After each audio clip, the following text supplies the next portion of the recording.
One of the most shocking stories that I've covered in the last week or so on this channel was Cardinal Cupich brazenly rejecting the church's teaching on life itself. He did so by announcing that in October he's going to give a Lifetime Achievement Award to Senator Dick Durbin, a Democrat senator who is nominally Catholic, who has been a tireless champion for the sacrifice to Moloch, as we have to call it on these platforms because of the censorious policies that govern them. Senator Dick Durbin has unequivocally rejected the church's teaching on the matter. And Cardinal Cupich, a true spiritual child of Cardinal Joseph Bernardin, invokes the seamless garment theology to defend what he does. For those who aren't aware what the seamless garment is, it's an idea promoted by Cardinal Bernardin that every social ill and social evil is on same equal moral footing. And so you can't have a primacy of a single moral problem in the culture. They're all on the same part of a seamless garment we must address through vague notions of spreading the gospel or something. So the sacrifice to Moloch and related issues of grave evil, or James Martin's parody of holy matrimony, another issue you cannot critique on this platform, those are on the same moral footing as widespread unemployment, people saying unsavory things on the internet, or the condition and care for our common home.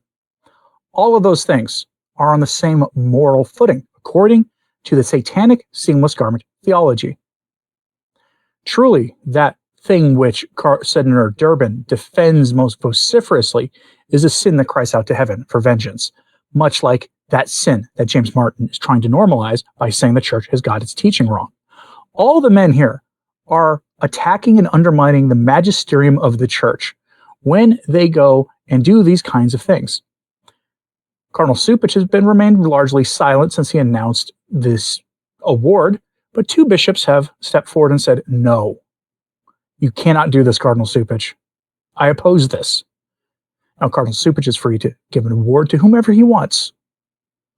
Let's start here with the pillar headline. Paprocki shocked by Durbin's Chicago Award. This decision risks causing grave scandal, Bishop Thomas Paprocki said. Now, I'm not mocking the bishop here. I would just like to point out that it's already caused grave scandal.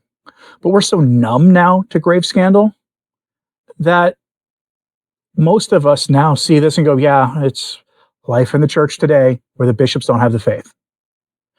Thank God for the two bishops you're going to hear from today who still have the faith. From the article, quote, an Illinois bishop said Friday that he is shocked by plans in the Archdiocese of Chicago to honor Senator Dick Durbin, a longtime supporter of legal protection for the sacrifice to Moloch.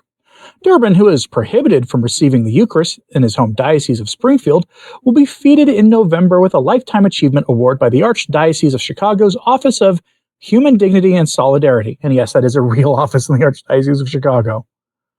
While the award will be presented at a benefit presided over by Chicago's Cardinal Cupich, Durbin's own diocesan bishop, Senator Thomas Paprocki of Springfield, called the decision scandalous.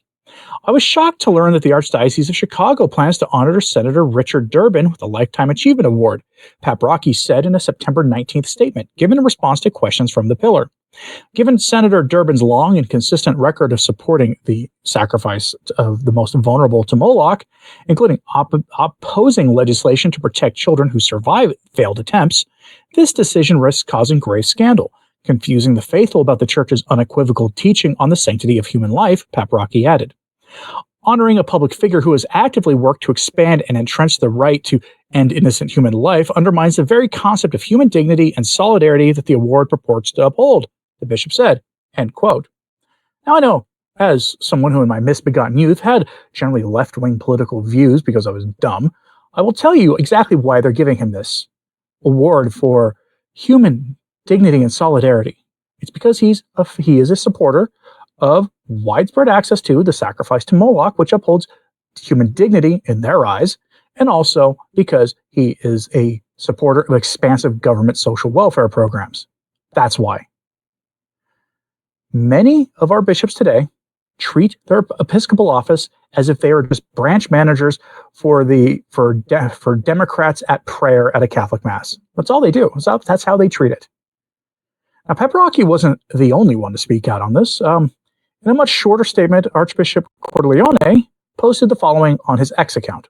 According to the Archbishop, quote, I stand in solidarity with Bishop Thomas Paprocki of Springfield, Illinois, in urging Cardinal Cupich to reconsider giving Senator Durbin a Lifetime Achievement Award through the Archdiocese of Chicago's Office of Human Dignity and Solidarity, given his long record of supporting legal access to the sacrifice to Moloch.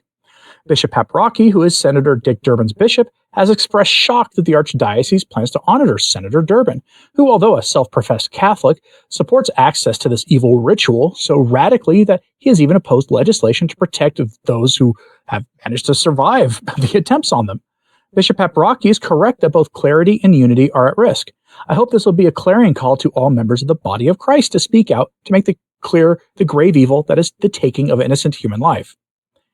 Now, it's also worth noting, this is not just an attack on clarity and unity in teaching. It makes it look like the church is endorsing evil, or that the church allows for this without any real consequence. It really diminishes the gravity of the sins in question. And that is grave. We already have a massive problem in the church already. Many people think the church has kind of got a wishy-washy teaching on like the pill, or that the church says, hey, you can use your informed conscience to disagree with magisterium teachings. That's not true. Anybody using that stuff needs to stay away from receiving Holy Communion until they make a good confession and stop using that stuff. But of course, you can't hear such clear teaching from officials in the church anymore. Now, you might remember that Archbishop Cordileone kind of became famous among a lot of conservative and traditionally minded Catholics when he basically denied the Eucharist to Nancy Pelosi, causing an international firestorm of controversy when he did so. And he did it for the same reasons that Bishop Paprocki denied Senator Durbin the Eucharist as well. Now, that hasn't stopped Nancy Pelosi from going to Mass in Washington, D.C. and receiving the Eucharist. That hasn't stopped her from receiving the Eucharist at St. Peter's Basilica under Pope Francis at a papal Mass, which was held weeks after Archbishop Cordileone issued that statement against her in a clear answer from Rome. So maybe what will happen next is that Senator Durbin will get invited to a Mass in Rome, and for the whole world to see, will be given the Eucharist while the Pope stands there and watches. Let's hope not. What do you think of this in the comments, please? Like and subscribe if you haven't, it does help. Sharing this on social media helps too. Pray for the men spoke about, especially those we spoke about negatively. And as always, pray for the church. I'm Anthony Stine. Ave Maria.